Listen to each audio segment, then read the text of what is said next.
কাজ শেষ, বাসা চলে যাবো। তো একটা জিনিস দেখাই, একটা পার্কের ভিতরে আছি। আসলে মূলত এটা কীরকম পার্ক সেটা আমি আপনাকে দেখাই।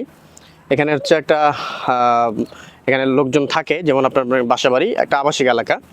তো এই সমস্ত বাসাবাড়ির যে লোকগুলো আছে তারা যেন বিকালবেলা অন্তত পক্ষে বা বাচ্চা কাচ্চা যেন খেলতে পারে, এই জন্য এখানে একটা পার্ক করা। মালয়েশিয়াতে আসলে এরকম বিভিন্ন যখন তামান হয়, মানে আমরা এখানকার ভাষা তামান বলা হয় বা মহল্লা, তো সেই সমস্ত জায়গায় যেখানেই ঘর করুক না কেন সেখানে বাচ্চাদের খেলাধুলার একটা সুব্যবস্থা রাখে।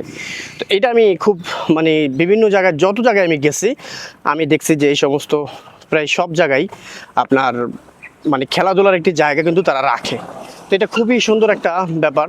দেখেন আমার পিছনে যেই বাসাগুলো আছে এই বাসার ঠিক সামনেই কিন্তু এইখানে যেই পার্কটা, এই পিছনে এবং সামনে হচ্ছে মানুষজন খেলাধুলা করে। তো সব মিলাইয়া এই আমার পিছনেও খেলাধুলা করে, সামনে হইতেছে যে মাঠ আছে সেই মাঠেও খেলাধুলা করে।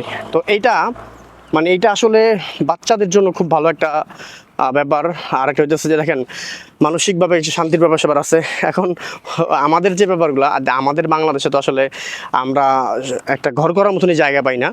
এখানে পর্যাপ্ত পরিমাণ জায়গা আছে, পর্যাপ্ত পরিমাণ জায়গা আছে এবং তাদের বাড়ি ঘরে ভালো একটা বাজেট থাকে। তো এই কারণ হইতেছে তারা খুব সুন্দর প্রপারলি একটা পরিকল্পনার মাধ্যমে সুন্দর সুন্দর বাড়িঘর, রাস্তাঘাট সহ বাসা বাড়িগুলা এবং সহজ কিস্তিতে তারা কিনতে পারে। ধরেন আপনার বেতন যদি এভারেজ ধরেন বাংলা টাকার হিসাব করে 50,000 টাকা বেতন হয়, তাহলে আপনি একটি বাড়ি এবং গাড়ি কিস্তির মাধ্যমে নিতে পারবেন।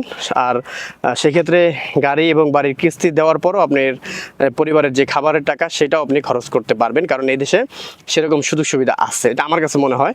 এবং এর থেকে হাই স্যালারি যাদের আছে তারা তো আরও সুন্দরভাবে আরও বড় বাড়ি গাড়ি করতে পারে কিস্তির মাধ্যমে। আর এই সুবিধাগুলো আমাদের বাংলাদেশে নাই। সবচেয়ে বড় কথা এই স্যালারিটাই আসলে আমাদের বাংলাদেশে নাই। তো আমরা কীভাবে এই সুবিধা আদায় করব? যাই হোক, আল্লাহ পাক যার যেখানে রিজিক লিখছে সেখানে হবে, এটাই আর কি। ভালো থাকবেন। আসসালামু আলাইকুম। ছোট একটা আপডেট ছিল।